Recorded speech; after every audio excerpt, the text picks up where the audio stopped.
Hey fans, welcome back to the Manager Show presented by the Casino at Delaware Park. I'm Corey Nido alongside first-year manager Scott Thorman. First off, Scott, thanks again for joining us. How are you? Thanks for having me. I'm doing very well. So Scott, we're down to the nitty-gritty here. Playoffs right around the corner. What have you seen from your team here in the second half? Well, I think these guys are starting to come together. We had a very good first half. We've had some changing parts, and I don't think we lost a whole lot. We added some really good pitching. Some really good young pitchers came up from Lexington. Chris Bubich leading the minor leagues in strikeouts, back-to-back complete games. One of them flirting with a no-hitter right into the ninth. John Boland coming in and throwing a no-hitter. These guys have been very good. Austin Cox has been very good for us. Very nice additions. We added Tyler Hill, local player, and has a little bit of experience in this league, coming off of a really good campaign in independent ball, and he slid right into our lineup and really picked us up when we needed a boost. You mentioned Bubich. We'll talk about Brewer Hicklin as well, but the two were just named year-end All-Stars. What's made Chris so dominating here in the Carolina League? Well, just his ability to throw 3 pitches for strikes. He's had hitters guessing and off balance every game he's pitched. He's really dominated the zone.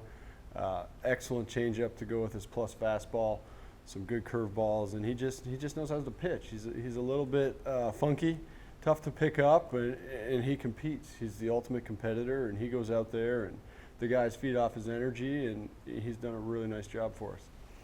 Offensively, Brewer Hicklin, the other representative for the Blue Rocks for year-end All-Stars here in the league, on an absolute tear right now. What has made Brewer so consistent at the plate? Well, this is the Brewer I've seen in the past. I saw this Brewer last year in Lexington where he was very comfortable at the plate. He was on time. He's driving the ball. 5 home runs the last series was very impressive. And he's starting to get the recognition from other teams in the league for the kind of player that we know he is. He's an impact player that can do a lot of things to hurt you. He's leading the league in stolen bases. He's starting to hit for power. He's pesky on the bases. He gives you a tough A/B. He's really done a nice job at the top of our lineup for us. Kyle Isbell suffered 2 injuries. He was on fire the first couple weeks of the season. Had a little bit of a slow start to get back in the swing of things, but he also put in a nice series. How crucial is his bat for your team moving forward into the playoffs? Well, Kyle's a sweet swinging lefty that he can hit. He's a hitter. He's going to hit. Timing was a little bit off when he came back from his injuries, not totally unexpected. He's starting to get a little more comfortable at the plate. He's trusting his hands a little bit more, and he's really done a nice job, at the top of the lineup with Brewer. Talking about playoffs, obviously the Blue Rocks, you're leading the team first postseason berth since 2015 for a club here in Wilmington.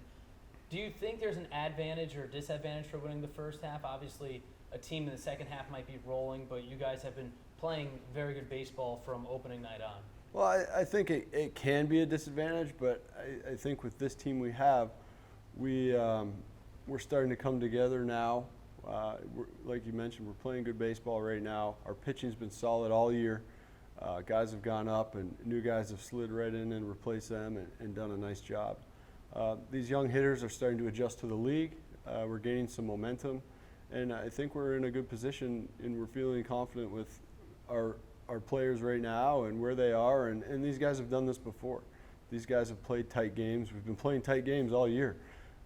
We lead the world, I think, in one-run games right now, and these young men know how to play when it counts. So I think that's an advantage for us. Sometimes winning the first half, losing that little bit of an edge in the second half hasn't been the case with our guys. We've been in tight ball games all month and all season, really, and these guys have that history, and they're comfortable playing in tight ball games.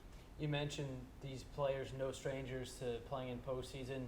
You have a pretty good track record in your own right as a manager, 3rd season that you've been in the postseason. Do you enjoy getting a team to the playoffs and just having that excitement surrounding those games? Well, that's why we do it. That's why we play a 140-game season, is to try and win the whole thing.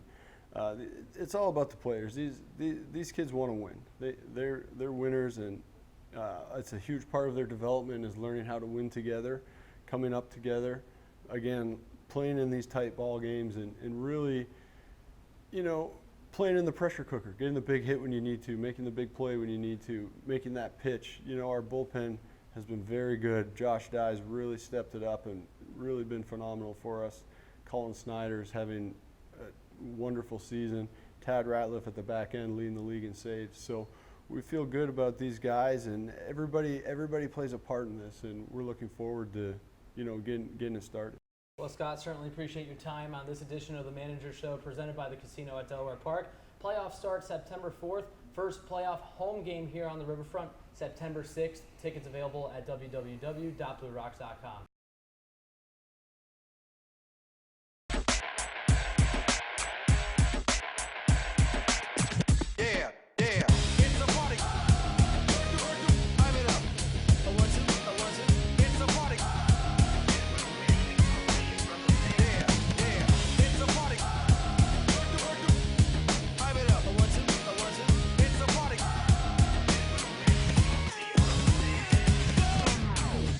Casino at Delaware Park. Come to the table.